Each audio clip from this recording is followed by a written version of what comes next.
आप उनका स्वागत कीजिए। पंजाब दा मान।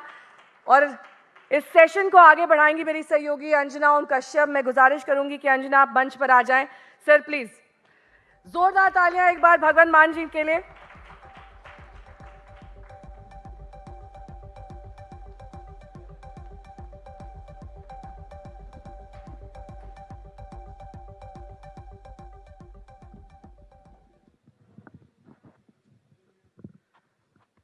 हेलो जी। तो मुख्यमंत्री बनने के बाद मुझे लगता है आज तक पर आप पहली बार आए हैं। बहुत स्वागत आपका एजेंडा आज तक में। आज दूसरे दिन पहला सेशन ही आपके साथ है। मुबारकबाद के साथ शुरुआत करूंगी क्योंकि आपकी पार्टी अब राष्ट्रीय पार्टी बन गई है। जी, बहुत बहुत धन्यवाद, बहुत बहुत शुक्रिया। और 10 साल अभी पार्टी को बने हुए हैं। 26 नवंबर 2012 को पार्टी बनी थी। तो 10 साल में 2 राज्यों में हमारी सरकार, 10 हमारे राज्यसभा के 7 और 10 हमारे राज्यसभा के एमपी, और गुजरात में 5 एमएलए, 13% वोट, और 2 एमएलए हमारे गोवा में हैं। तो इतनी फास्ट ग्रोइंग पार्टी भारत के इतिहास में कोई नहीं है। और हम बहुत एक्साइटेड हैं इस बात के लिए कि हमारी पार्टी जो है अब राष्ट्रीय पार्टी बन गई। लेकिन तब कल जेपी नड्डा साहब यहाँ पर थे। उन्होंने कहा कि भारतीय जनता पार्टी भी जब जनसंघ था वो 2 साल में उन्होंने भी राष्ट्रीय पार्टी का दर्जा हासिल कर लिया। कई पार्टियों की उन्होंने पूरी लिस्ट गिनाई जो कि पड़ गए। तो फास्टेस्ट ग्रोइंग पार्टी के दावे में दम है क्या, कैसे? 1952 में जनसंघ बना था। 77 तक उनकी जमानतें जब्त होती गई, 77 तक। फिर उन्होंने कहा जी जनता पार्टी में विलय कर लिया अपना, ठीक है ना। उसके बाद 82 में फिर आए भारतीय जनता पार्टी। 84 में 2 एमपी आए थे। तो मुझे ये बता दीजिए कि 52 से लेकर 77 तक 25 साल क्या होता रहा उनके साथ।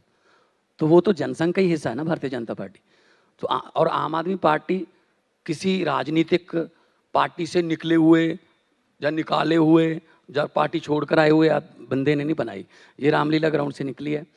आपके कैमरे उस समय चल रहे थे तो एंटी करप्शन मूवमेंट से पार्टी निकली है। और आम आदमियों को विधानसभा, राज्यसभा, लोकसभा की सीढ़ियाँ चढ़ने का मौका देने वाली पार्टी है। मैं आपके सामने बैठा हूँ इसकी एग्जाम्पल। और 92 हमारे पास एमएलए हैं पंजाब में आउट ऑफ 117। 92 में से 82 फर्स्ट टाइमर हैं। मैं भी फर्स्ट टाइमर हूँ। मैं एमएलए पहली बार बना हूँ, एमपी तो मैं 2 बार सांसद थे आप। हाँ। तो 25 साल के, 26 साल के, 28 साल के लड़के लड़कियां जिन्होंने बड़े बड़े दिग्गजों को हराया, तो ये काम तो फिर आम आदमी पार्टी कर सकती है। सो विदाउट कोई मसल पावर नहीं है हमारे पास, कोई पैसा नहीं हम इस्तेमाल करते। तो वहाँ सामने कौन थे? बादल्स, कैप्टन्स, सिद्धू, मजीठिया, चन्नी। वो कह रहे थे कि हम तो इनको पैसे से हरा देंगे, लेकिन ये गलतफहमी होती है कि पैसे से हार जाते हैं। जब जनता आपके लिए लड़ने लगे तो कोई आपको हरा नहीं सकता। पंजाब में एक बड़ी जीत मिली, आपके चेहरे पर मिली, ये भी एक सच्चाई है। लेकिन गुजरात में जो आपके दावे थे वो फ्लॉप हो गए सर। 13% आपको वोट जरूर मिला जिससे आप राष्ट्रीय पार्टी बन गए हैं, बड़ी बात है। लेकिन आईबी की रिपोर्ट है कि हमारी सरकार बन रही है। अब सब पूछ रहे हैं सर कि वो आईबी की रिपोर्ट कहाँ है जिसके बलबूते केजरीवाल जी ने कहा था कि हमारी सरकार बन रही है। गुजरात में 2017 में अंजना जी हमारे कितने एमएलए थे? 0। कोई 1% भी वोट हम लड़े ही नहीं थे। 2022 में हमारे पास 5 एमएलए, 13% वोट। तो आप 0 से 5 वाले को कह रहे हैं आप हार गए। 2018 के बाद अमित शाह जी ने 8 बार कहा है अब की बार इतने पार। बंगाल में क्या कहा था? 200 से पार आएंगी। कभी उनसे पूछा है कि आपके दावे जो हैं? या एमसीडी में कहा था, या हिमाचल में देखो अभी 3 इलेक्शन हुए थे, तीनों जगह पे बीजेपी की सरकार थी। हिमाचल, एमसीडी और गुजरात, 2 हार गए उसमें से। क्या गुजरात वाला चेहरा मोदी जी का हिमाचल में कोई और चेहरा लेके गए थे वो? तो उन्होंने भी कहा था, आपके सर्वे में भी कहा था 40 से ऊपर आएंगी। तो ये तो जनता जनार्दन है। हमने मेहनत में कोई कमी नहीं, नहीं छोड़ी। हमारे सर्वे ने कहा था कांग्रेस को 40 आएंगे और हमारा दोनों सर्वे करेक्ट साबित हुआ है हिमाचल का, बल्कि एकमात्र सर्वे जो कांग्रेस की सरकार हिमाचल में दिखा रहा था वो आज तक एक्सिस माइंडा का सर्वे था। देखो जनता है, पब्लिक है, कई बार एग्जिट पोल में भी नहीं बताते लोग, कई बार आपके सर्वे में भी नहीं, जितना भी आपका सैंपल होता है, तो कई बार बिल्कुल नज़दीक जाके लोग फैसला करते हैं कि क्या होगा, हवा किधर चल रही है। सो जनता है, डेमोक्रेटिक राइट है, और लोकतंत्र में जनता बड़ी है। मैं तो ये कहूँगा, पंजाबी में एक कहावत है कि माली दा कम पानी पाउणा, पर मशकां पावे, मालिक दा कम फल फुल लाउणा, लावे या ना लावे। हमने गुजरात में मेहनत में कोई कमी नहीं छोड़ी, लेकिन फल फूल लाना तो मालिक का काम है, और लोकतंत्र में मालिक जनता है।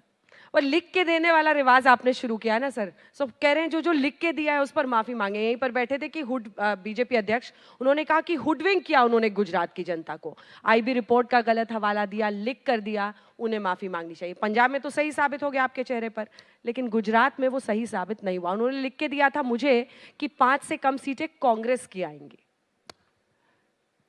हर रोज तो कोहली भी सेंचुरी नहीं लगाता, लिख के देने की हिम्मत तो है ना। और उसके बाद मेहनत करते हैं, मेहनत करके, अगर अब हम ऐसे नहीं किया हमने कि आपको लिख के दे दिया और कांग्रेस की तरह इलेक्शन छोड़ दी। वहाँ तो मुझे कोई, मैं गुजरात में लगभग 7-8 हज़ार किलोमीटर तो मैं घूम गया हूँगा, मुझे तो कोई मिला ही नहीं वहाँ कि कांग्रेस का ऑटो भी आ गया हो कोई जिस पे हाथ का निशान हो। तो मतलब अब हम पंजाब से गुजरात में हमारी एंट्री हो गई है, गोवा में हम हैं और राष्ट्रीय पार्टी बन गए हैं, और आगे आने वाले दिनों में जो आम आदमी पार्टी है वो मेहनत करेंगे, आत्ममंथन भी करेंगे कहाँ कमी रही, तो उसके बाद आगे बढ़ेंगे। और बेहिम्मते हुंदे ने ओ ਜਿਹੜੇ ਬਹਿ ਕੇ ਸ਼ਿਕਵਾ ਕਰਨ ਮੁਕੱਦਰਾਂ ਦਾ, ਉੱਗਣ ਵਾਲੇ ਉੱਗ ਪੈਂਦੇ ਨੇ ਸੀਨਾ ਪਾੜ ਕੇ ਪੱਥਰਾਂ ਦਾ, ਮੰਜ਼ਿਲ ਦੇ ਮੱਥੇ ਤੇ ਤਖਤੀ ਲੱਗਦੀ ਉਹਨਾਂ ਦੇ ਨਾਵਾਂ ਦੀ, ਜਿਹੜੇ ਘਰੋਂ ਬਣਾ ਕੇ ਤੁਰਦੇ ਨੇ ਨਕਸ਼ਾ ਆਪਣੇ ਸਫ਼ਰਾਂ ਦਾ।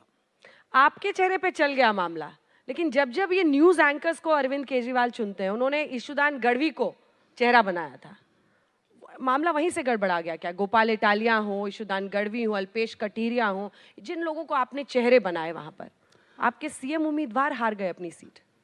तो फिर न्यूज़ एंकर्स क्यों पूछ रही है ऐसे? मैं तो इसलिए पूछ रही हूँ क्योंकि दिल्ली वो हो, भी न्यूज़ एंकर थे ना। गुजरात हो।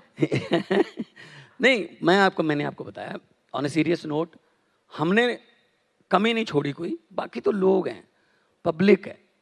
हमने अपना एजेंडा, और हमने कोई वहाँ पे नफरत की बात नहीं करी, हमने स्कूलों की बात की, हमने सड़कों की बात की, बिजली की बात की, हमने इंफ्रास्ट्रक्चर की बात की, रोजगार की बात की। पेपर फूटने का बहुत बड़ा मुद्दा है गुजरात में, पेपर लीक होते हैं, तो हमने लोगों के मुद्दों पर बात की। कई बार क्या होता है ना अंजना, कई बार जो छोटी पार्टियां हैं, जैसे हमारी 10 साल पुरानी पार्टी, कई बार वो नंबर्स में कम रह जाती हैं, लेकिन वो बड़ी पार्टियों का एजेंडा रीसेट करवा देती हैं। आ गए ना, स्कूलों की बात करने लगी है ना बड़ी पार्टियां, हेल्थ की बात करने लगे ना, अस्पतालों का दौरा करने लगे ना, तो ये भी हमारी प्राप्ति है कि हमारी वजह से या डर डालो कि ये ना आगे आ जाएं तो एजेंडा चेंज करो। ऐसे ही मैंने दिल्ली में किया था, पहले कोई डोर टू डोर करता था, हेलीकॉप्टर से ऐसे करके जीत जाते थे। इस बार दिल्ली में 2020 में गृह मंत्री साहब पर्चे बांट रहे थे गलियों में, तो धरती पर तो आए हैं ना, कम से कम लोगों का मान सम्मान तो बढ़ा है, कम से कम वोट तो मांग लो, मांगने तो आ जाओ। चलो जीतने के बाद तो पता नहीं क्या होगा। तो आम आदमी पार्टी अपनी परफॉर्मेंस से खुश है, और हम और बड़े होकर निकलेंगे। फ्रीबीज, रेवड़ियां जिसको कहा जाता है, गुजरात की जनता ने क्या, जो आप लोगों ने हिंदुत्व, क्योंकि नोट पे आप कह रहे थे गणेश जी लक्ष्मी जी की तस्वीर चाहिए, आपने तमाम मुद्दे, जो राष्ट्रवाद का मुद्दा है उसको भी अरविंद जी बार बार उठाते हैं, क्या उसमें जो आप लोगों ने रेवड़ियों का तड़का लगाया था, गुजरात की जनता ने फ्रीबीज को मना कर दिया है? क्योंकि वो आपका सबसे बड़ा यूएसपी है ना, आप हर जगह कहते हैं कि हम मुफ्त बिजली देंगे, पंजाब में भी आपको काम आया, 1000 रुपये महिलाओं को देंगे। क्या गुजरात की जनता ने उन फ्रीबीज को नकार दिया है कि हमें नहीं चाहिए? देखो, आप फ्रीबीज कहते हो, रेवड़ियाँ कहते हो, ये डेवलप कंट्री भी ये करते हैं कि वो उस वहाँ पे सोशल सिक्योरिटी बोलते हैं इसको, वो आपके खाते में पैसे आते हैं। कोरोना के समय कनाडा, अमेरिका में जो हम जितने भी देश हैं, उन्होंने लोगों के खाते में पैसे डाले। हम कर्जा लेकर, अगर स्टेट कर्जा लेकर कुछ चीज़ फ्री बांट रही है तो मैं उसको गलत मानूंगा। दिल्ली में सब बिजली फ्री है, पानी फ्री है, महिलाओं के लिए सफ़र फ्री है, इलाज फ्री है, लेकिन दिल्ली का जो बजट है वो 23,000 था जब पहली बार हमने ओथ ली थी, अब 72,000 हो गया, 72,000 करोड़। तो बजट भी बढ़ रहा है, दिल्ली पे कर्जा भी नहीं है, तो लीकेज रोकनी पड़ेगी। हमने पंजाब में हमने 600 यूनिट क्योंकि पंजाब में 300 यूनिट पर मंथ हमने फ्री किया, 2 महीने का साइकिल है बिल का, तो 1 जुलाई से किया।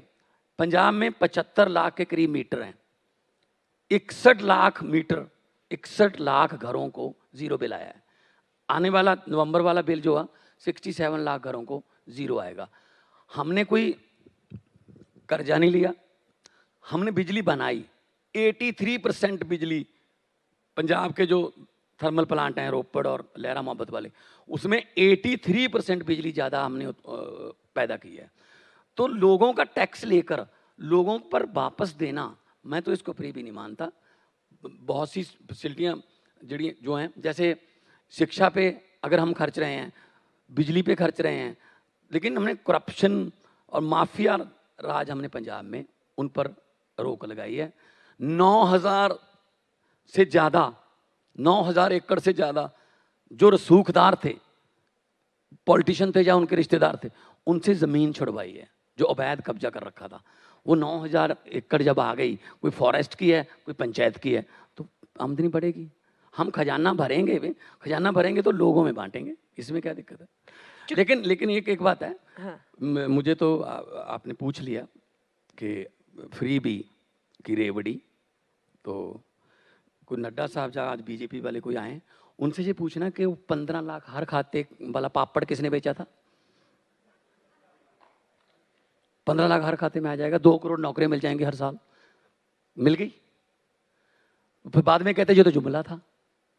हम कम से कम जुमले तो नहीं कहते, हम तो गारंटियां देते हैं। जहां पे हमारी पावर आ गई, पंजाब में हमने 20,557 नौकरियां दे दी सरकारी, और 28,000 के लिए अभी नोटिस जारी करना है। और पंजाब में हमने जो विधायक थे उनकी पेंशन, कई विधायक ऐसे थे जिनको मतलब एक्स, क्योंकि एक बार विधायक बनो, अगली बार अगर विधायक नहीं बनते 75,000 आपको पेंशन मिलेगी, उससे अगली बार बन गए, अगली बार नहीं बने तो हर टर्म का 60,000 ऐड होता था। तो कई 6-7 बार बने हैं विधायक, मतलब उनको हारने में फायदा था।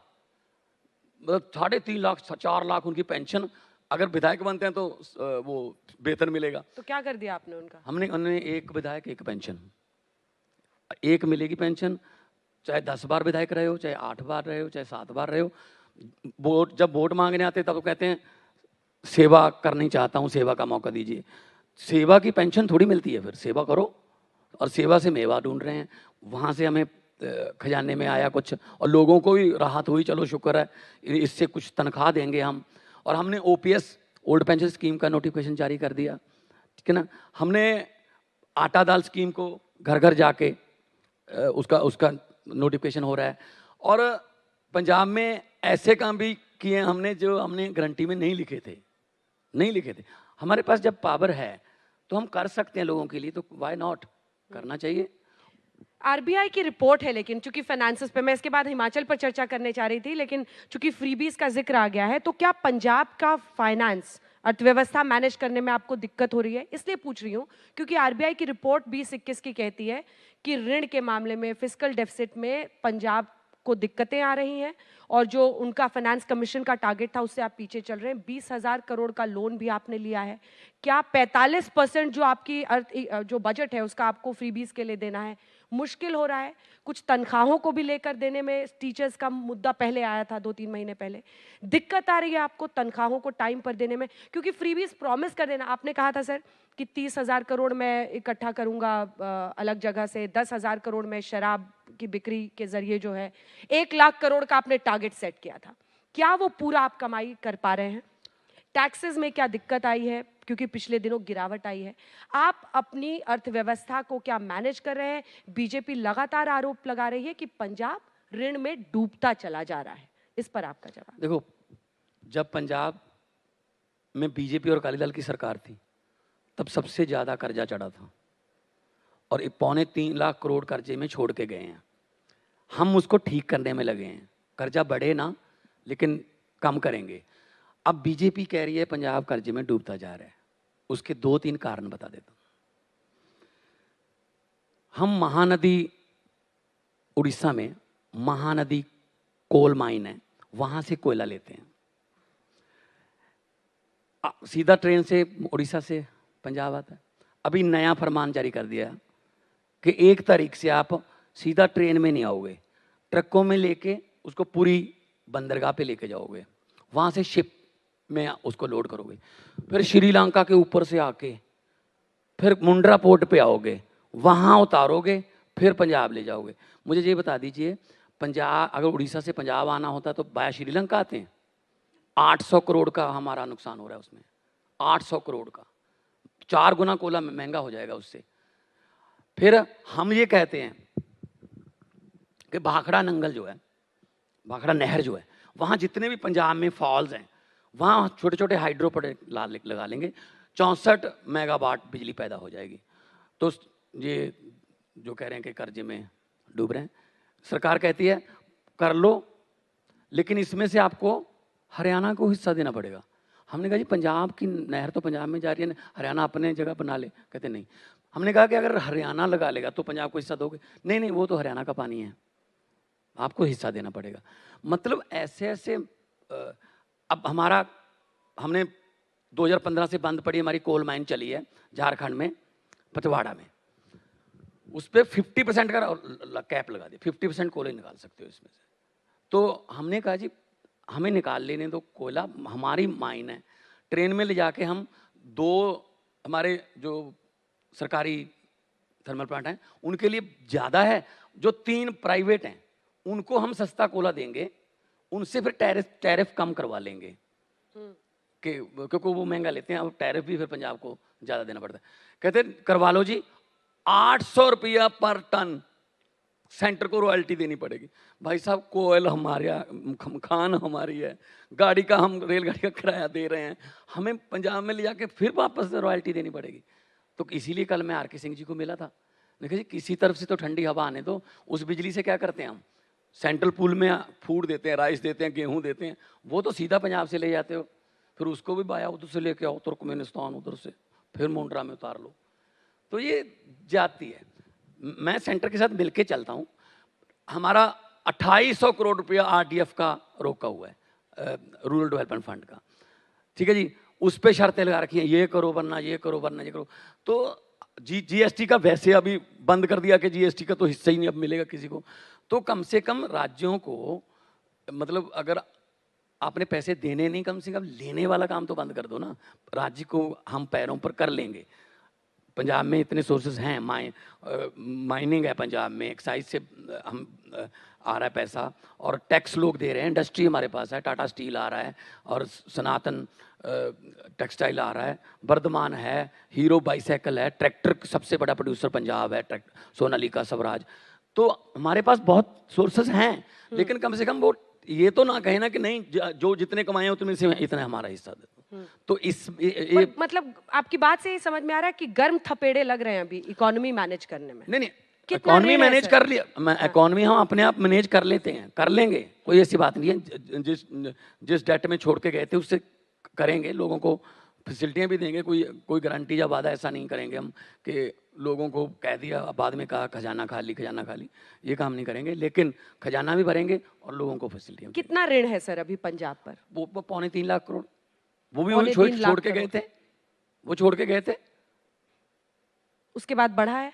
नहीं, हमारा एक्साइज का रेवेन्यू बढ़ा है। 1000 रुपए महिलाओं को दे रहे हैं? शुरू करेंगे अभी आने वाली नेक्स्ट गारंटी हुई है। नेक्स्ट गारंटी मतलब कितने दिनों में लगभग कोई टारगेट? 5 साल में वादा किया था, लेकिन अगले बजट को 31 मार्च को बजट, इस बार तो बजट भी हमने 3 महीने का पेश किया था पहले, फिर 8 महीने का, क्योंकि मार्च में सरकार बनी थी। मतलब जुमला नहीं है आप कह रहे हैं अभी तक? जुमला नहीं, ना 1000 रुपए मिलेगा? हम देंगे। अभी तक नहीं हो पाया है जी, अभी करेंगे, मैनेज करेंगे, हमें शुरू कर, हमने वादा किया है वो पूरा करेंगे। हम ऐसे नहीं छोड़ेंगे कि ये तो जुमला था, ये तो इलेक्शन में बोला जाता है कई बार, नहीं ऐसा। मुख्यमंत्री जी, आपका दूसरा सबसे बड़ा चैलेंज पंजाब में है कानून व्यवस्था, लॉ एंड ऑर्डर। आपकी बीते दिन गृह मंत्री से मुलाकात भी हुई है। मेरा सवाल आपसे यह है कि गैंगस्टर्स जो है, जो हमने सिद्धू मूसेवाला के मर्डर के बाद देखा, गैंगस्टर्स एक्टिव हैं, उनके एक से एक वीडियोस हैं, बड़े बड़े विलास, रॉयल्स रॉयस के बैकग्राउंड में वो प्रो खालिस्तान गाने गाते हैं। गैंगस्टर्स जो प्रो खालिस्तान मूवमेंट के साथ जुड़ रहे हैं वहाँ पर, वो कितना बड़ा चैलेंज है? और उसके बाद अगला सवाल उसी से जुड़ा हुआ, तरन तारण में सर बीते दिन आरपीजी से रॉकेट प्रोपेल्ड जो ग्रेनेड अटैक है वो पुलिस स्टेशन पर हुआ है। कितना गंभीर है ये देखते हुए कि पंजाब एक बॉर्डर स्टेट है और हमेशा आतंकवाद का साया रहा है। बीते दिन रिलीफ था, क्या उसकी वापसी हम देख रहे हैं? नहीं, वापसी का कोई सवाल ही पैदा नहीं होता। लॉ एंड ऑर्डर जो है वो पंजाब का हम कंट्रोल में रखेंगे, और पंजाब में सोशल बॉन्डिंग है जो लोगों की बहुत बहुत ज़्यादा, भाईचारा हमारा कायम है, मजबूत है। पहले 10 साल तोड़ने की कोशिश की गई थी दुश्मन देश द्वारा, लेकिन नहीं टूटा। ये जो गैंगस्टर हैं, ये कुछ 6, 7, 8 महीने में नहीं बने, ये इन्होंने पाले हुए थे। सुखबीर बादल जब होम मिनिस्टर थे तब नाभा की जेल ब्रेक हुई थी, गैंगस्टर भागे थे। जो इनके पार्टी के युवा नेता थे वो गैंगस्टर थे, मिड्डू खेड़ा उसको कत्लकांड में उसमें। तो फिर कैप्टन साहब ने गैंगस्टरों की तो ये पहले से पनाह देते रहे हैं युवाओं को। पहले उनको बरगला के पार्टी में ले लिया, बाद में आप काम ले लिया डराने धमकाने का, उसके बाद जेल में कर दिया। तो ये 6 महीने 7, 8 महीने में तो नहीं बने ना। लेकिन हमने जितने पकड़ लिए, बहुत अच्छी हमारी जो तालमेल चल रहा है बीएसएफ के साथ, एनआईए के साथ।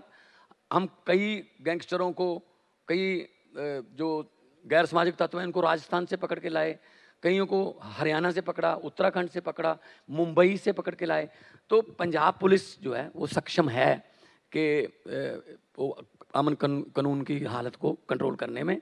और क्योंकि बॉर्डर स्टेट है, वो बाहर वो बैठे हैं, जो हमारे 10 मोस्ट वांटेड हैं उनसे 8 कनाडा में हैं। इसके लिए तो सेंटर सरकार से मांग करते क्या हैं। प्लान है? गृह मंत्री से क्या बात हुई? गृह आपकी? मंत्री अगर 8 आप कह रहे हैं कनाडा में ये पता है, क्या करेंगे? गृह मंत्रालय को पता है, कई बार मीटिंग हो चुकी है कि उनसे बात करके उनका एक्सट्रेडिशन करो या डिपोर्ट करवाओ, कुछ भी। तो इसमें वो क्योंकि फॉर्मेलिटी कागजात में टाइम लगता है, इंटरपोल के जरिए हमने रेड कॉर्नर नोटिस तो जारी करवा रखे हैं। तो कल भी मैंने यही कहा था माननीय अमित शाह जी को कि पंजाब पुलिस को अपडेट करने के लिए हमें फंड्स चाहिए, क्योंकि वो ड्रोन जो आते हैं, कई बार ये भी पता चला कि ड्रोन इधर से ही जाता है, इधर ही आता है। ड्रोन से ड्रग्स, ड्रोन से हथियार। हाँ, अब हथियार भी देने लगे हैं ना वो। हाँ। हाँ जी, तो उनको कंट्रोल करने के लिए बीएसएफ के साथ हमारा मिलके चलते हैं हम। किधर से आता है, किधर से जाता है? कई बार ऐसा भी हुआ है, सरहद पे हमारा गांव है हाँ। पंजाब का, उसका गांव की छत से ड्रोन उड़ा, उधर गया, उन्होंने उसमें ड्रग पाकिस्तान भर के वापस भेजा। तो कम से कम इधर वाले तो हम कंट्रोल कर सकते हैं। आने वाले दिनों में हमको ये भी लाना पड़ेगा कि अब तो ड्रोन तो मतलब एक रिवाज हो गया है। शादी में भी ड्रोन है, तब हमारे कबड्डी टूर्नामेंट में ड्रोन है, पॉलिटिकल रैलियों में ड्रोन है। तो लेकिन ये कहाँ से आते हैं, किसका ड्रोन है, इसके लिए हमने सुझाव दिया कि कम से कम उनको रजिस्टर तो करो ना। जैसे कारों के नंबर हैं, कार के नंबर से पता चल जाए कहाँ से ले, कौन मालिक है। तो कम से कम अपने वाले जो इधर वाले ड्रोन है उनकी तो आइडेंटिफिकेशन हो ना। तो हम इस पे लगे हुए हैं। और बॉर्डर स्टेट है, लेकिन लोगों का इतना साथ मिल रहा है, भाईचारा जो पंजाब का है, हर धर्म का बंदा पंजाब में रहता है। और पंजाबी जो है हॉस्पिटैलिटी के लिए मशहूर हैं। और हमें इंटरनेशनल 2 इवेंट में मिले हैं। कल प्रधानमंत्री से वर्चुअल मीटिंग हुई थी जूम पे।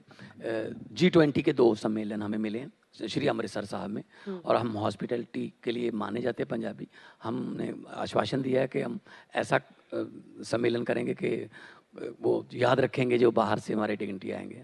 लेकिन क्या उस छवि को धक्का लगता है सर? तरन तारण में बीती रात 1 बजे रॉकेट प्रोपेल्ड ग्रेनेड अटैक, उस पर क्या अपडेट है, क्या जानकारी है? ये कौन कर रहा है? देखो, अभी इस पे डीजीपी साहब से मेरी बात हुई थी, रात 1 बजे हुआ रात ये। तो वो डीजीपी साहब पहुंच गए वहाँ पे। अभी अर्ली इन्वेस्टिगेशन चल रही है। जैसे ही हमें कुछ पता चला तो हम आपको बता देंगे। अभी मैं कमेंट नहीं करूँगा इस पे। पर ये चैलेंज है, लोगों को कैसे आप भरोसा दिलाएंगे, क्योंकि पंजाब में लोगों को एक डर तो फैल रहा है ना, जब इस तरह के वो वीडियोस देखते हैं, इस तरह की खबर देखते हैं, तो बतौर मुख्यमंत्री आप उनको क्या नहीं, समझाएंगे? पंजाबीज जो हैं वो डरते नहीं हैं। पंजाबीज ने आज़ादी में सबसे बड़ा रोल हमारा है, और आज़ादी को कायम रखने के लिए भी आज बॉर्डर पे हमारे जवान जो हैं वो सीना तान के खड़े हैं। तो पंजाबियों को पता है कि ये शरारत हो रही है उधर से, दुश्मन मुल्क से, लेकिन मैं फिर कहता हूँ पंजाब बहुत बार गिरा है, लेकिन पंजाब बहुत बार उठा भी है। अब पंजाब को हम रोज़गार पैदा करेंगे तो जो लड़के, यंग लड़के, अगर उनको रोज़गार मिल जाए, फिर वो ड्रग से भी और ऐसे कामों से भी वो दूर हो जाएंगे, बुरी संगत से। तो मैं किसी ऐसे आदमी को नहीं जानता, आप भी किसी ऐसे आदमी को नहीं जानते होंगे जिनका बेटा काम पे भी जाता है और ड्रग भी लेता है। ये नहीं हो सकता, क्योंकि उसके पास टाइम ही नहीं होता। पंजाबी में कहावत है, बेला मन शैतानी दा कर। जब आप फ्री रहते हो तो कोई ना कोई आपको बुरी संगत में ले जाता है। हमारा टारगेट है रोज़गार दें। हम इंडस्ट्री के लिए, कल CIE की मीटिंग थी हमारा 23-24 फरवरी को, जो इन्वेस्ट पंजाब का समिट है, बड़ी बड़ी कंपनियों को लेके आएंगे, उनको काम मिलेगा और वो ऐसे कामों से दूर हो जाएंगे। बड़ी जल्दी, मैं आपको विश्वास से कहता हूँ कि बड़ी जल्दी पंजाब जो है वो नंबर 1 का जो पुराना हमारा रुतबा था, दर्जा था, वो हासिल कर लेगा। एक सवाल बस इस पर, और फिर इसके बाद हिमाचल पे चलेंगे। ये जो प्रो खालिस्तान कई जगहों से, कनाडा से आपने बताया, यहाँ पर कई नारे लग रहे हैं, कई नेता हैं जो गैंगस्टर्स के जरिए यूथ में फैला रहे हैं, इसके लिए आपकी क्या स्ट्रैटेजी है? इसको कैसे रोकेंगे आप? वही रोज़गार देना पड़ेगा। रोज़गार दो तो कहीं नहीं जाएंगे, काम करेंगे, यहीं रहेंगे। मैं तो बल्कि ब्रेन ड्रेन इतना हो रहा है, आप वो भी सवाल पूछ सकती थी, मैं जवाब देता हूँ। हाँ। कि हमारे यहाँ तो हर तीसरी बिल्डिंग पर लिखा हुआ है कनाडा जाने के लिए मिलो, हाँ। न्यूजीलैंड जाने के लिए मिलो, आइलेट्स। हमारे तो मतलब यूथ को, क्योंकि यूथ को सामने कुछ नज़र ही नहीं आ रहा था। अभी हमने जब से शुरू किया है, इंडस्ट्री को लाना शुरू किया है, नौकरियां देनी शुरू की हैं और पेपर ले लिए, और जिस मेरिट के आधार पे भर्ती हुई है, पुलिस में भी भर्ती हुई है अभी। तो अब वो हमारे पास ऐसे वीडियो भी आए हैं कि उन्होंने कहा है कि हाँ, हम जाने का इरादा तो था, तो लेकिन अब हम यहीं रहेंगे। अगर हमें अपने यहीं रोज़गार मिल जाएगा, वहाँ जाके क्या करेंगे? तो कोई आसान नहीं है अपने देश को छोड़ना, वो मजबूरी में जाते हैं, लेकिन वही है कि काम नहीं है यहाँ। मैं जब MP था, सऊदी अरब से मतलब 40-40 लड़के फंसे हुए हैं, उनको स्लेव्स बना लेते थे, पासपोर्ट छीन लेते थे। इराक से 4000 लड़का निकाला था जब ISIS का वहाँ पे हो गया था झगड़ा। अर्मीनिया के, छोटा सा देश अर्मीनिया, वहाँ पे पंजाबी हमारे लड़के मतलब क्या कर रहे हैं, बकरियां चरा रहे हैं। मतलब हमारे लिए ये तो मतलब इट्स नॉट एक्सेप्टेबल कि पंजाबी जो हैं वो काम ढूंढने के लिए वहाँ जाएं। पंजाबी तो पूरे देश को का पेट पालते हैं, पंजाबी तो फाइटर हैं। तो इसलिए हम वो स्पिरिट जो है पंजाब की, वो वापस लाके पंजाब को दोबारा रंगला। विपक्ष का आरोप ये लगता है, जो कुमार विश्वास ने भी चुनाव के दौरान लगाया था, वो कहते हैं कि प्रो खालिस्तानी लोगों से आप लोगों ने फंड्स लिए थे, जिसकी वजह से आप उन पर सॉफ्ट जा रहे हैं। इस पर आप नहीं, हमारी पार्टी ने ऐसा कभी ऐसा किया ही नहीं है। हम तो सेकुलर हैं, हम सेंटर के साथ भी मिलके चल रहे हैं, BSF के साथ भी मिलके चल रहे हैं, NIA के साथ भी मिलके चल रहे हैं। हम तो अभी एक और नया आइडिया दिया हमने, उसको उस पर थोड़ा वर्क चल रहा है, पायलट वर्क हो जाएगा। कल भी मैं माननीय HM साहब के साथ ये डिस्कस किया। जो तार है बॉर्डर की, जो पाकिस्तान के साथ बॉर्डर की तार है, वो कई बार 4-4, 5-5 किलोमीटर अंदर है, यानी कि हमारी ज़मीन तार के पार है। तो खेती करने के लिए जब जाते हैं तो पहले तो फ्रिस्किंग करती है BSF। 60% टाइम BSF का अपने ही नागरिकों की फ्रिस्किंग में जाता है। फिर फौज को साथ भेजते हैं खेती करने के लिए, क्योंकि उनकी तरफ तो तार नहीं है ना, कुछ लेना है वो। तो हमने ये आइडिया दिया कि आप ऐसा करो, इंटरनेशनल रूल के मुताबिक 150 मीटर पे आप जा सकते हैं, 200 कर लेते हैं। 200 मीटर पे तार आप कर लो तो सारी ज़मीन जो है वो इधर आ जाएगी। पंजाब के किसानों को आई कार्ड नहीं बनाना पड़ेगा खेती करने के लिए। तो और फौज को भी इसका फ़ायदा होगा कि 200 मीटर से वो अब कुछ भी ना रखो वहाँ, कोई फसल नहीं बीजनी वहाँ। अदरवाइज़ वहाँ जो लंबे कद की फसलें वो बीजने नहीं देते। आप कमाद नहीं बीज सकते वहाँ, नरमा नहीं बीज सकते, क्योंकि उसमें आदमी छुप सकता है। तो बहुत से किसानों की समस्या भी हल हो जाएगी, बीएसएफ के लिए भी टाइम मिल सकेगा। अब हिमाचल प्रदेश पर जल्दी से बात कर लेते हैं। पंजाब से ही कट के हिमाचल बना और आप लोग 67 सीटों पर लड़े थे वहां पे। हाँ जी। डिपॉजिट वहां पर आपके आम आदमी पार्टी के उम्मीदवारों का डिपॉजिट तक चला गया है। क्यों ऐसी नौबत आई? क्या मतलब शुरू में तो आपने भी कुछ रोड शोज वहां पे किए थे, क्यों असर नहीं हुआ? हिमाचल प्रदेश तो पंजाब से कट कर मिला है, लेकिन आप फिर भी वहां पर ऐसी स्थिति में पहुंच गए जहां पर आपके लोगों के डिपॉजिट तक चले गए। तो वहां पर क्या हो गया? वहां पर अरविंद जी का चेहरा, वहां पर आपका स्कूल शिक्षा फ्रीबी मॉडल, क्या हो गया? क्यों ऐसा हुआ? देखो, मैं फिर वही मेरा जवाब रहेगा कि अभी हमारे पास इतने सोर्सेज या इतना मैन पावर नहीं है अभी हमारे पास कि हम दो जो चुनाव इकट्ठे लड़ लें। तो हिमाचल क्योंकि बहुत पहाड़ों में सटे हुए गांव हैं, वहां पर जाने के लिए कितने रोड शोज किए थे सर आप? मैं तो 2 बार गया था, 2 बार मनीष गए थे। सिसोदिया जी के साथ, और एक बार अरविंद केजरीवाल जी के साथ मंडी में गए थे एक बार। तो ऐसा नहीं है कि हिमाचल के लोग हमें चाहते नहीं हैं, आते हैं। वो भी बेरोजगारी से बहुत दुखी हैं, वो भी करप्शन से बहुत दुखी हैं, लेकिन धीरे धीरे हम बढ़ेंगे। क्योंकि 10 साल का बच्चा जो है वो साइकिल तो लगभग सीख जाता है, लेकिन अब 10 साल के बच्चे को मोटरसाइकिल नहीं दे सकते। तो हम धीरे धीरे अपनी पार्टी को बढ़ाएंगे और हमें उम्मीद है कि देखो, नोटा से भी कम वोट्स आए सर, 17 सीटों पे लगभग नोटा से भी कम वोट्स आए आपके कैंडिडेट्स को। केरला में कितने आए थे बीजेपी को? सारे जमानती जब्त। तमिलनाडु में कितने आए थे? अच्छा, एक बात आपकी बहुत अच्छी लगती है मुझे, हमारे 5 आए गुजरात में, 0 से 5। ये हार गए, आम आदमी पार्टी हार गई। बीजेपी की तमिलनाडु में 1 एमएलए की सीट आ गई, बीजेपी का खाता खुल गया है साउथ में। मतलब हमारे वाले खाते को खाता नहीं समझते आप? एकदम समझते हैं, इसीलिए तो सबसे पहले आपको गुजरात पे ही लूज बॉल दिया था कि तुसी मारो उस पे कि 13% आपके वहां वोट्स आए हैं, नेशनल पार्टी आप देखिए, अब हमने ट्राई किया। देखो, ट्राई किया तो दो राज्यों में हमारी सरकार, ममता जी ने भी ट्राई किया, नहीं वो गोवा में लड़े थे वो। मायावती जी ने ट्राई किया, नहीं हुआ, ठीक है ना। नीतीश जी ने ट्राई किया, नहीं हुआ। तो हमने ट्राई किया और 2 राज्यों में आ गए, तीसरे 4 राज्यों में हमारा अब खाता है, ठीक है ना। तो ट्राई करने से बात, देखो, ट्राई अगेन। मैं तो यही कहता हूँ कि अगर एक कहावत है उसमें कि अगर किसी ने गलती नहीं की, इसका मतलब उसने काम भी नहीं किया फिर, क्योंकि गलतियां काम दौरान हो जाती हैं। काम के दौरान घर बैठे तो गलती नहीं होगी कोई ना। चलो, journey of 1000 mile start from a single step. बाहर तो निकले ना, कुछ किसी को तो पता चलेगा ना कि हाँ यार, कुछ हो सकता है, अच्छी सरकारें, ईमानदार सरकार, पारदर्शिता की सरकार आ सकती है। वरना तो फिर 5-5 साल की बारियां थी। पहले 200 साल अंग्रेजों ने इकट्ठे लूटा, अब 5-5 साल की किश्तों में लूट रहे हैं। फिर क्या फायदा हुआ फिर?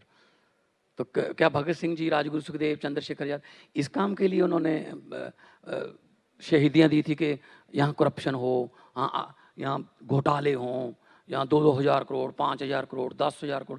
कई तो ऐसे घोटाले हैं जिनमें हमको भी नहीं पता कि कितनी जीरो लगती हैं, और लोगों का दिमाग भी थोड़ा ऊपर उठा दिया घोटाला कर करके। 5-10 करोड़ के घोटाले की खबर भी नहीं पड़ते लोग, तो छोटा मोटा चोर होगा, कोई और बात कर यार। तो कम से कम अपने मुल्क को तो ना लूटो। और पार्लियामेंट में मैंने बोला था, ये पार्लियामेंट में देखो, बड़ी लंबी डिबेट चल रही थी, 2-2 घंटे बोले, कोई घंटा बोला। मैं अकेला था, मैंने स्पीकर साहब से कहा, सर मैंने बोलना है। कहते नहीं, अभी मंत्री साहब ने जवाब देना है, बस। मैंने कहा सर 30 सेकंड। कहते 30 सेकंड? मैंने कहा हाँ जी सर, 30 सेकंड बहुत है मुझे तो। 30 सेकंड में क्या बोलोगे? मैंने कहा सर 30 सेकंड दे दो, इनके 2 घंटे, मेरे 30 सेकंड, मैसेज सेम ही होगा। कहते ठीक है, बोलो। मैंने कहा लंबे सफर को मीलों में मत बांटिए, लंबे सफर को मीलों में मत बांटिए, कौम को कबीलों में मत बांटिए, एक बहता दरिया है मेरा भारत देश, इसको नदियों और झीलों में मत बांटिए। इतना बोल दिया, बस सब कुछ आ गया। वही मुझे लगता है कि पहले आप पार्लियामेंट में एकदम जम कर बोलते थे, अब काम के तनाव में रहते हैं थोड़ा। नहीं जी, मैं तो हमने तो लाइव कर दी है विधानसभा पंजाब की। बोलते हैं हम, सामने कांग्रेस बैठी होती है, 17 हैं उनके, तो 17 में भी 4-5 धड़े हैं उनके। तो कांग्रेस तो मतलब कांग्रेस चेंज नहीं है, अब एक्सचेंज बन गई है। मतलब किसी के 4 काम है, इधर से ले लो, सरकार की सेम को थोड़ा आपका बहुमत थोड़ा कम है, बढ़ाना है, मजबूत करना है, 8 ले लो उधर से। तो मतलब कांग्रेस का तो ये हाल हो गया है। इनको तो ये लिख के लगा देना चाहिए अपने ऑफिस पे, जहां पर जनता द्वारा चुने हुए विधायक सस्ते रेटों पर बेचे जाते हैं। 2024 पे आते हैं, चूंकि आप कांग्रेस को लेकर आए और लोकसभा में एकमात्र सांसद जो आम आदमी पार्टी का था वो आप थे। अब लेकिन आप कहते हैं अब हम 24 में मोदी को चुनौती देंगे। आपका एक भी लोकसभा सांसद नहीं है अभी। जनता आपको राज्यों के लिए तो काबिल समझ रही है। आपने दिल्ली, पंजाब, ये सच है कि क्षेत्रीय पार्टी से शुरू करते हुए आपने 2 राज्यों पर, और 2 राज्यों के बाद अब तीसरे में कांग्रेस आ गई है, हिमाचल। लेकिन लोकसभा सांसद के लिए आपकी क्या एक्सेप्टेबिलिटी लोगों में बन रही है? क्योंकि एक भी लोकसभा सांसद तो है नहीं सर आपका, और आप मोदी को चुनौती देना चाहते हैं 24 में। कांग्रेस भारत जोड़ो यात्रा कर रहे हैं सर, वो पूरे देश में घूम रहे हैं, कन्याकुमारी से कश्मीर तक, राहुल गांधी। तो वो भी तो चैलेंज कर रहे हैं ना, उनको एक चैलेंजर के तौर पर आप कितना बड़ा देखते हैं? और आम आदमी पार्टी विद 0 लोकसभा सांसद, कैसे आप चैलेंज करेंगे मोदी को? नहीं, लोकसभा में पंजाब में पहले 2014 में हमारे 4 सांसद थे, 19 में मैं चुना गया था। और लोकसभा में माहौल कुछ और होता है, मुद्दे देश के होते हैं, राज्य में मुद्दे लोकल होते हैं, एमसीडी में मुद्दे और होते हैं। तो हर चुनाव का अलग अलग अपना होता है। तो लोकसभा में भी हम जो हमारे 10 राज्यसभा में हैं, जब वो बोलते हैं, इससे लोगों में एक विश्वास आता है, यार हाँ ये बोलते हैं, इनके सामने बोलना बहुत मुश्किल है, लेकिन ये जनता के पक्ष में बोलते हैं। जब मैं बोलता था पार्लियामेंट में, तो लोगों में ये जाता था, यार कम से कम चाहे 30 सेकंड के लिए भी है, लेकिन लड़ तो रहा है कि 30 सेकंड दे दो बस, वरना वहाँ जाके आधे से ज़्यादा सो के वापस आ जाते थे। उनको अपनी सीट भी ढूंढनी मुश्किल थी कि कहाँ बैठना है मैंने। तो जनता बन के जाता था मैं पार्लियामेंट में। अभी विधानसभा में जनता बन के जाता हूँ, नेता बन के नहीं जाता हूँ। तो मैं पब्लिक के पक्ष में हूँ। पंजाब मेरे दिल में बसता है, और पंजाब में लोकसभा की तैयारी हमने शुरू कर दी है, और बहुत अच्छे तरीके से इस बार पंजाब में लड़ाई होगी, क्योंकि हमारे एमएलएज हैं, हमारे चुने हुए हमारे पार्षद हैं, सरपंच पंचायतें हमारी यहाँ हैं। तो अब ज़्यादा बेटर तरीके से लड़ेंगे, क्योंकि जब 4 आए थे तो हमारा एक भी गांव में कोई वॉलंटियर नहीं होता था, और मुझे पेश करने के लिए भी नहीं होता था कि आपके सामने आ गए हैं भगवंत मान। मैं जाता था, माइक उठाता था, बोलता था, जनसभा शुरू, माइक रख देता था, जनसभा खत्म। फिर भी पंजाब में सबसे ज़्यादा मार्जिन से 2,14,000 के मार्जिन से हमने, बड़े बड़े दिग्गज थे, सुखदेव सिंह ढींडसा और सिंगला, विजेंद्र सिंगला, तो उनको हराया। तो इसका मतलब ये है कि लोग हमारे में विश्वास करते हैं, और लोगों का विश्वास धीरे धीरे बढ़ता जाएगा। यूथ हमारे साथ है, कम से कम यूथ हमारे साथ है। तो यूथ जो है वो चाहता है कि कोई और हमारे यंग पार्टी है। आपको सुन के ताज्जुब होगा, हमारी कैबिनेट में 3 मंत्री ऐसे हैं जिनकी अभी शादी नहीं हुई। आपने तो अभी हाल में की है फिर से? नहीं जी, मैं पहली की बात करता हूँ। अच्छा, 3 है कैबिनेट में, यंग लड़के लड़कियां हैं जीत के, कुछ 26 साल का, कुछ 27 साल का, कुछ 35 साल का। तो हमारी पार्टी की एवरेज एज 39.5 है। कांग्रेस में, बीजेपी में 70 साल का हो जाता आदमी तब हम ब्लॉक का प्रधान भी नहीं बनाते। 70 साल के हो जाते हैं। यहाँ इतना अपने रिश्तेदारी नहीं खत्म होते इनके, ये मेरा भाई है, ये भाई का बेटा है, ये भतीजा है, ये भांजा है, और उन्हीं के घर से फिर माल मिलता है। अभी कांग्रेस देख लो ना, आधी कांग्रेस पंजाब में अंदर है, आधी बाहर भाग गई। चन्नी साहब कहाँ हैं? मुख्यमंत्री थे, मुख्यमंत्री का चेहरा भी थे, मिले ही नहीं कहीं। आप कांग्रेस की बात कर रहे हो कि भारत जोड़ो से बहुत कुछ हो जाएगा। भारत जोड़ो जब पंजाब में आएगी, उनको स्वागत करने के लिए आदमी नहीं मिल रहे कांग्रेस को, क्योंकि आधे तो अंदर हो गए करप्शन में। तो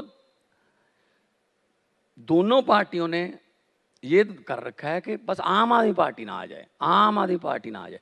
अब तो ये भी हो गया लोगों में, जब ना आपके शो जब चलते हैं ना रात को, 8 बजे के बाद वाले, हल्ला बोल, दंगल, है ना।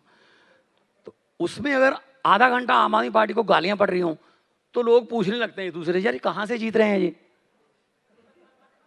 ठीक है ना। तो हम कोई बात नहीं, गालियां सभी आम आदमी पार्टी को गालियां देते हैं, कभी आतंकवादी बोलते हैं अरविंद केजरीवाल जी को, कभी कहते हैं ठग गया, कभी महा ठग गया, कभी नाली का कीड़ा गया। कोई बात नहीं, हमारी ये भाषा नहीं है।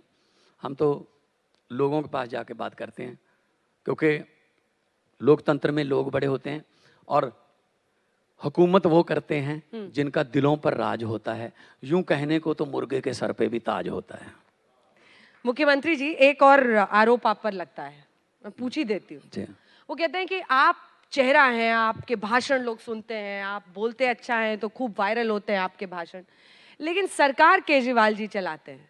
नहीं, बिल्कुल ऐसा हाँ? नहीं। केजरीवाल जी दिल्ली की सरकार चलाते हैं और पंजाब में हम सरकार चलाते हैं। और राघव जी को भी उन्होंने छोड़ा हुआ है कि वो मॉनिटर करते हैं पंजाब नहीं भवन में बैठ। राघव MP है हमारे पंजाब से, पंजाब के मुद्दे उठाना उनका फर्ज है। पंजाब कल ही उन्होंने करतारपुर साहब वाला मुद्दा उठाया है और हमारी अभी जो कैबिनेट है बहुत अच्छा काम कर रही है। और हाँ, नॉलेज शेयर एग्रीमेंट है। नॉलेज शेयर एग्रीमेंट में क्या है कि अगर हम दिल्ली के स्कूलों से सीखकर पंजाब के स्कूल ठीक कर लें, इसमें तो कोई आपत्ति नहीं है ना। हम बेरका को यहाँ पे ला रहे हैं, दिल्ली बेरका का ऑफिस यहाँ बना के, और अभी तक सिर्फ 30,000 लीटर दूध आता है बेरका का, हम उसको 1,00,000-1.5 लाख तक लेके जाएंगे। हमारा दूध मतलब दिल्ली सरकार से हमने बात की है कि आप हमें हेल्प कर दो, कहते कर लेंगे जी। पराली पे हम कर रहे थे। हाँ, पराली पे हमने केंद्र को कहा कि आप 1500 आप दे दो, 500 दिल्ली, 500 पर एकड़, 2500 दिल्ली आते हैं आपको मुश्किल होती है कि नहीं सांस लेने में? है जी। दिल्ली आते हो आप तो पोल्यूशन की वजह से मुश्किल होती है नहीं सांस नहीं, लेने रास्ते में लैंड करते होगे तो आप भी नहीं, देखते होगे। नहीं, जब हम बाई कार आते हैं ना तो रास्ते में अंबाला से स्विट्जरलैंड शुरू हो जाता है ना, हरियाणा, फिर आके दिल्ली में ठीक रहते हैं। फिर स्विट्जरलैंड बाया स्विट्जरलैंड आते हैं ना। और पराली जलाने को लेकर जो कानून की बात थी उसमें यही अड़चन थी ना कि पंजाब में हम चाहते, वो कहते थे कि कैप्टन अंकल, खट्टर अंकल, ये पराली जलाने वाला बंद कराओ। अब तो अपने ही हैं, अब तो नॉलेज शेयर एग्रीमेंट। इसका एक तरीका है अंजना जी, किसान भी चाहता है वो पराली ना जलाए, क्योंकि सबसे पहले तो उसी के परिवार के फेफड़ों में से निकलती है ना वो धुआं जो है। इसका अल्टरनेटिव क्या है? MSP की गारंटी क्यों नहीं दे रहे? ये MSP की गारंटी पे आंदोलन हुआ था ना। MSP के और फसल की गारंटी दे दो। MSP की, धान नहीं बोएंगे, हमारा तो पानी, ग्राउंड का पानी हमारा खत्म हो रहा है इसकी वजह से। हम पंजाब में 1 किलो चावल पैदा करने के लिए 3800 लीटर पानी इस्तेमाल कर रहे हैं। मतलब हम पानी एक्सपोर्ट कर रहे हैं। अब पानी हमारा 600-700 फुट पे चला गया। हमें फसलों का बदल चाहिए। बदल के लिए क्यों बोते हैं धान पंजाब और हरियाणा वाले? क्योंकि उस पर MSP है, MSP उठाते हैं उसको। और फसल MSP उठाते नहीं। फसल अभी हम कर रहे हैं, 5 फसलें हमने चूज की हैं, नरमा, कपास, मूंग दाल और गेहूं और ये अपना राइस। इस पे हम MSP देंगे। मूंग हमने भिजवाया, MSP दी हमने 7125 रुपए। अभी हम अगले साल से पंजाब के धान के एरिए को लगभग 30-40% कम कर देंगे, तो पराली भी कम होगी। इसका मतलब और फसल आएगी जो पानी भी नहीं और बिजली भी कम होगी, तो हमें बिजली का और पानी का हमारा मसला हल हो गया। लगे हुए हैं इस पे, हम एक्सपर्ट से बात कर रहे हैं। लेकिन किसानों की नाराजगी मोल नहीं लेना चाहते, इसलिए पराली जलाने को रोकने के लिए कानून नहीं ला पाए ना। सर आप गोल पोस्ट उठा के उधर रख दिया आपने, सिर्फ पंजाब की MSP लाओ। नहीं, सेंटर की देखो, पंजाब की प्रॉब्लम थी, नॉर्थ इंडिया की प्रॉब्लम है, ठीक है ना। तो ये इसके लिए प्रधानमंत्री साहब बुलाएं, हम सजेशन देंगे, खत्म कर लेते हैं। हमें फसलों की MSP दे दो, कोई और बता दो कोई अल्टरनेटिव इसका। कहते जी वो तो आए थे हमारे पास, वो जोड़े कमीशन के चेयरमैन थे मिस्टर कुट्टी, वो को वैसे पैसे दे दो जी, पैसे से उनको करवा लेंगे, पराली को इधर उधर उठा लेंगे। कहते नहीं जी, प्रेरित करो किसानों को। मैंने कहा जी प्रेरित तो फिर जब से पैदा हुए हैं, होश संभाला तब से बसों पर लिखा पढ़ रहे हैं, दुल्हन ही दहेज है। हम दो हमारे दो, तो प्रेरित तो कोई हुआ नहीं सर। फिर इससे प्रेरित से नहीं होगा, उनको इकोनॉमी आर्थिक मदद दोगे तो होगा ये, ऐसे प्रेरणा करने से लिखने से नहीं होगा ये। हाँ, अच्छा, नॉलेज शेयर एग्रीमेंट में फाइनली चलती तो केजरीवाल जी की ही होगी ना? कैसे मतलब? स्कूल हमने ठीक करने हैं, हाँ। बिजली हमने फ्री करनी है, हाँ। तो वो पहले ऑलरेडी कर चुके हैं, ठीक है ना।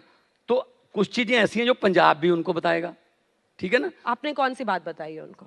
बेर का दूध हमारा आएगा पंजाब का। हाँ। और एयरपोर्ट के लिए बसेस चला दी हमने, हाँ। जो पहले सिर्फ उनकी थी। हाँ हाँ, आपके हंसी से पता चल गया। मैंने किसकी भी नहीं कही है, हंसने लगे हैं। तो बसें एयरपोर्ट के लिए पंजाब से आ रही हैं, तो नॉलेज शेयर में तो कोई प्रॉब्लम नहीं है। छत्तीसगढ़ के जो तेलंगाना के जो मुख्यमंत्री, उन्होंने वादा किया था 2-2 लाख रुपए किसान जो इतने शहीद हुए हैं उनको, वो आए, हमने वेलकम किया और किसानों को चेक देने आ गए। इसमें तो कोई बात नहीं है, अच्छी चीज जहां से भी सीखने को मिले सीख लेनी चाहिए। मतलब केजरीवाल जी की सुनते हैं कि नहीं सुनते हैं आप? है जी, केजरीवाल जी की सुनते हैं कि नहीं सुनते जो हैं? हमारे बॉस हैं वो हमारी पार्टी के सुप्रीमो हैं।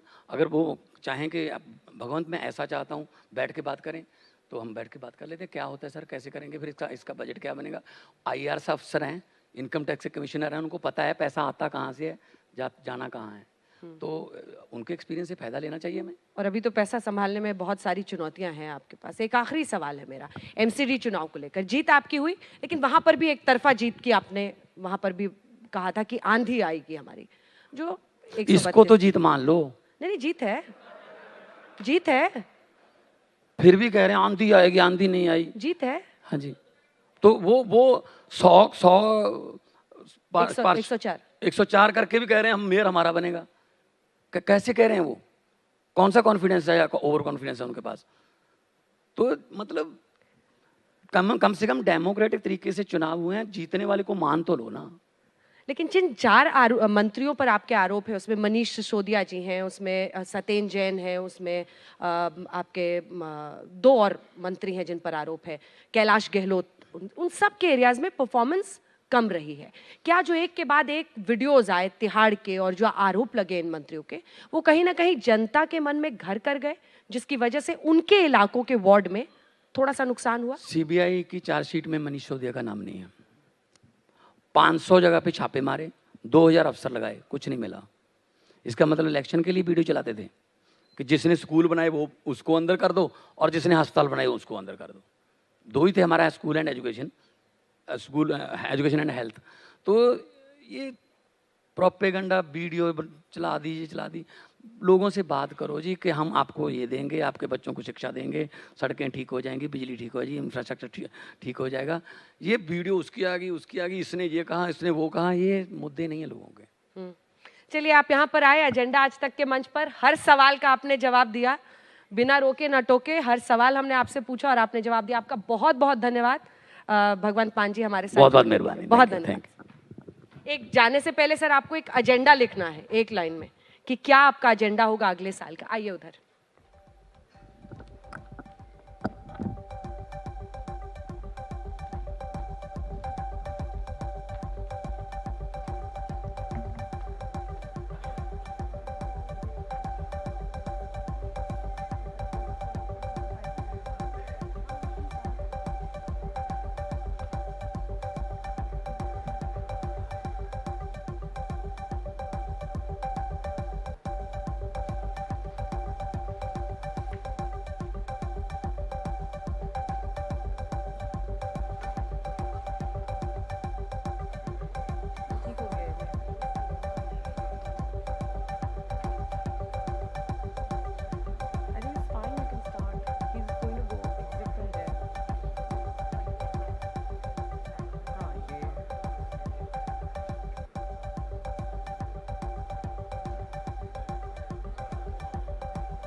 तो जोरदार तालियां हो जाए और